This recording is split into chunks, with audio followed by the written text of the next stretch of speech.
Narasimha Rao B N Rao short में बोला जाता है। और उन्होंने लिख के वो प्रारूप तैयार करते थे। फिर उसमें जो सात समिति थी जिसके अध्यक्ष थे डॉक्टर भीमराव अंबेडकर। अंबेडकर का पूरा नाम आपको बताएंगे, उनका नाम पूरा था डॉक्टर भीमराव अंबेडकर। भीमा उनकी माँ का नाम था और राम जी उनके पिताजी का नाम था और अंबेडकर उनके गुरु थे। उस जमाने में जैसा संविधान सबको, कोई जाति नहीं, कोई कौम नहीं, सब बराबर है इस धरती में, कोई महिला कोई औरत नहीं, सबको एक सम्मान दिया जाता है। तो उस जमाने जातिवाद बहुत चलता था, इसलिए उनके गुरु जी थे ब्राह्मण जिनकी कास्ट थी, जैसे जोशी, नौटिया, नेगी, रावत, तो वो अंबेडकर थे।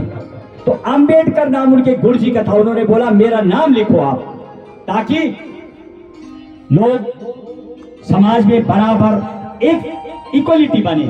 आर्टिकल 14 समानता का अधिकार। तो अब नाम पता लग गया आपको, डॉक्टर भारत रत्न भीमराव अंबेडकर। भीमा नाम का नाम, राम जी पिताजी का नाम। तो साउथ में आप जाएंगे, केरल, तमिलनाडु में पिताजी का नाम लिखते हैं पूरा। रमेश या सचिन रमेश तेंदुलकर, तेंदुलकर कास्ट है, पिताजी का नाम रमेश सचिन, ऐसे। तो भीमराव अंबेडकर का पूरा नाम उनके गुरु जी का नाम भी दिया गया। अब लिख दिया उन्होंने, संविधान तैयार हो गया। कब तैयार हुआ था? 26 नवंबर 1949 को। और जो तिरंगा था मेरे भारत माँ का, उसको 22 जुलाई 1947 को अडॉप्ट किया गया, मतलब स्वीकार पहले कर दिया गया था इस आजादी से पहले। अब उसको लिखने के बारे में लिखे कौन, किसकी राइटिंग बहुत अच्छी है, कौन लिखने वाला है? तो उनका नाम था प्रेम बिहारी नारायण राय जादा। 6 महीने लगा था उनको। किताबें अलग अलग बोलती हैं, लेकिन लगभग 432 पेन की जिप 6 महीने में खत्म हुई थी। उस जमाने इंक से लिखती थी, बस इटाली की स्टाइल में लिखी गई है, बहुत सुंदर। और उनके 2 शिष्य और थे जिन्होंने बाहर, जो आपका भी ओरिजिनल बुक देखी गई, ये देखिए आप, ये संविधान की बुक। तो इसमें जो ये है, इसका कलर है, ये देखिए, ये जो कलर है बेटा, देखिए आप, ये कलर मेरे बच्चे जिस तरीके से आप, ये एक जो बाहर का पेंटिंग है, ये 2 लोगों ने किया था। 2 और आर्टिस्ट थे जिनका नाम था, 2 और थे, नंदलाल बोस। क्या था? नंदलाल बोस और राम किशोर सिन्हा, उनके द्वारा। और तो वो उन्होंने क्या किया, उन्होंने उसको पेंटिंग किया, तब जाके संविधान पूरा तैयार हुआ। 2 लोगों ने आर्टिस्ट किया, कलर किया, एक ने लिखा। और जब उनसे बोला गया कितना पैसा लोगे, क्यों खर्च कितना हुआ था? 64 लाख रुपए। तो बोले लिखने कितने लोगे? तो उन्होंने क्या बोला कि नहीं, मैं कुछ नहीं लूंगा, सिर्फ मेरी 2 शर्त है। जब उस टाइम के तत्कालीन प्रधानमंत्री नेहरू जी थे, वो गए, तो उन्होंने कहा हर पेज पे मेरा नाम होगा और आखिरी पेज में मेरे दादा गुरु जी का नाम होगा लिखा हुआ। ठीक है, उनका नाम लिखा हुआ है। इस तरीके से संविधान का जो निर्माण है, वो हम उनके जो दादाजी थे, उन जो आखिरी उन्होंने बोला था, एक था नंदलाल बोस और राम मनोहर सिन्हा, जिन्होंने आर्टिस्ट किया था, शांति निकेतन में रहते थे वो, राम मनोहर सिन्हा और नंदलाल बोस, जिन्होंने बाहरी पेंट किया। और लिखा किसने? प्रेम बिहारी नारायण राय जादा ने। और उनके दादाजी का नाम था मास्टर राम प्रसाद सक्सेना। जब आप संविधान की ओरिजिनल किताब देखेंगे, उसमें लिखा हुआ, बुक कहाँ रखी हुई? हेलियम बॉक्स में बंद करके संसद भवन में रखी हुई है वो ओरिजिनल किताब। और इसी के साथ अब जब समिति बन गई, आखिरी 24 जनवरी 1950 को आखिरी सभा बैठी, 284 लोगों ने साइन किए। कितने? 284 में महिलाएं कितनी थी, कोई बताएगा? 15 महिलाएं। 15 महिलाओं के साइन इस पुस्तक में मिलते हैं। 284 में 15 महिलाएं थी। कल बात करेंगे कैसे निर्माण हुआ संविधान का, कैसे कैसे लिखा गया, इसमें थोड़ा हम आगे विचार करेंगे कल। आज फिलहाल 284 में 15 महिलाएं थी, उनके हस्ताक्षर मिलते हैं। और 24 जनवरी 1950 को जब आखिरी सभा बैठी थी, जिसे साइन किया गया था, हस्ताक्षर हुए थे, उसने 3 चीजों ने एक्सेप्ट किया था। एक तो भारत माँ का जो नेशनल सॉन्ग, नेशनल एंथम, यानी राष्ट्रीय गान, राष्ट्रीय गीत, इसको स्वीकार किया गया था, वो लागू हुआ था। और मैंने तिरंगा का बताया 22 जुलाई 1947 को और 24 जनवरी 1950 को क्या हुआ था उस दिन? 3 चीज लागू, नेशनल सॉन्ग, नेशनल एंथम और डॉक्टर राजेंद्र प्रसाद भारत के राष्ट्रपति होंगे, ये निर्णय लिया गया उस दिन। हमारी माता जी बैठी हुई, आपका बहुत स्वागत है। कहाँ से आए माता जी आप? ऐसी महिला हमारे बीच आई है, मैं उनका बहुत बहुत स्वागत करता हूँ हमारे मंच पर, और दिखाएंगे ऐसी महिलाएं भी हैं जो जागरूक हैं। आइए। और आखिरी शब्दों में, जब संविधान बनना चालू हुआ था 24 जनवरी, यानी देश आजाद का वो था 15 अगस्त को, 29 अगस्त को समिति को सौंप दिया गया था कि 1947 को, 29 अगस्त 1947 को आप संविधान बनाएंगे और फिर निर्माण होगा। कल हम विचार करेंगे कैसे संविधान बना, क्या हुआ। आप इसी के साथ एक भजन करेंगे हम संस्कृत में, और उसके बाद आप भी घर की ओर जाएंगे, क्योंकि आप स्कूल से जाना है। आप पहुंचे हमारे बीच में, बहुत सारे छात्र हैं, आपको बहुत आगे जाना है। हम चाहते हैं कि आप आगे जाएं, तैयारी करें, आपको दिक्कत ना है। जो तैयारी कर रहे हैं हम उनसे भी मिलते हैं, उनको भी देखते हैं। अभी मामा जी और हम गए थे स्कूल, मामा जी कोचिंग में, मैं उनसे पूछा भारत का सबसे बड़ा संविधान किसका है? सबसे विशाल मेरी भारत माँ का है, लेकिन एक और का भी बहुत बड़ा था, ये मैं आपको कल बताऊंगा।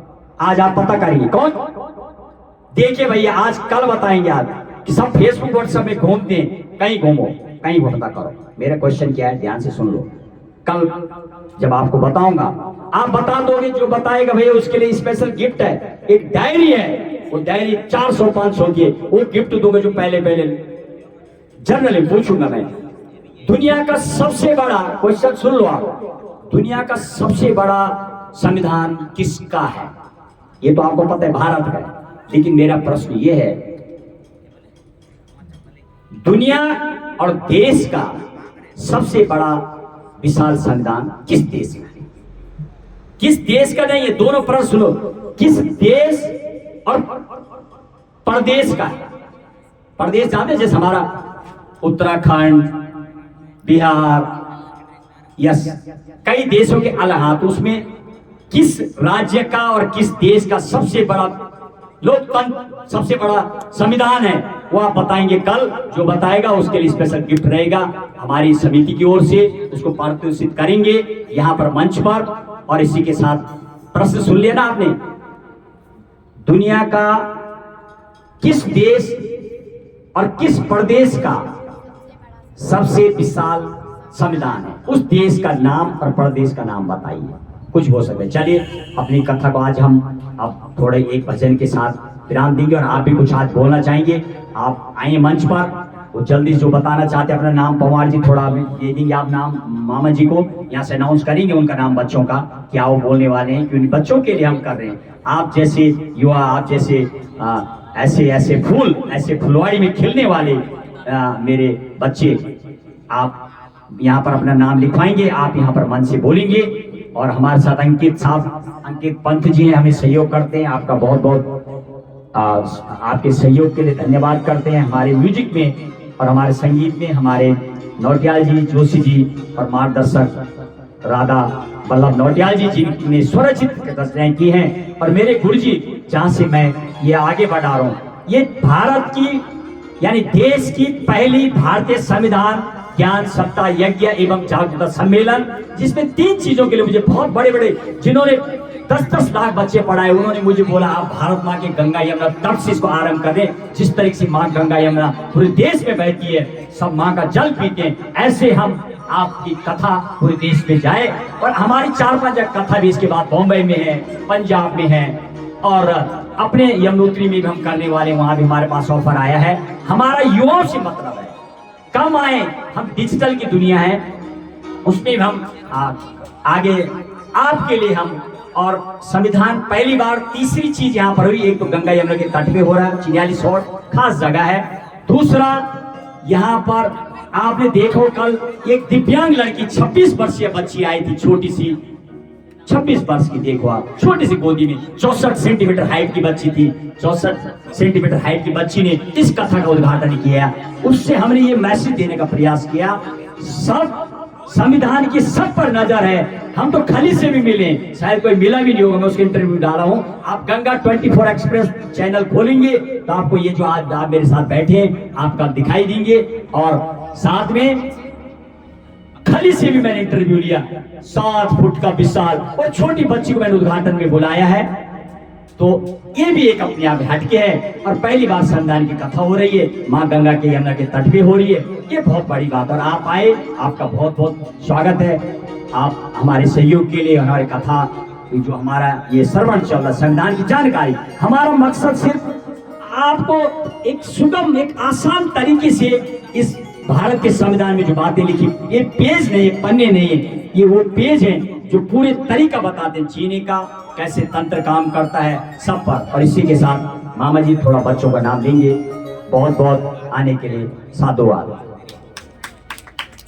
हमारे बीच में पधारे हुए विद्यार्थियों में से स्कूल का नाम क्या है?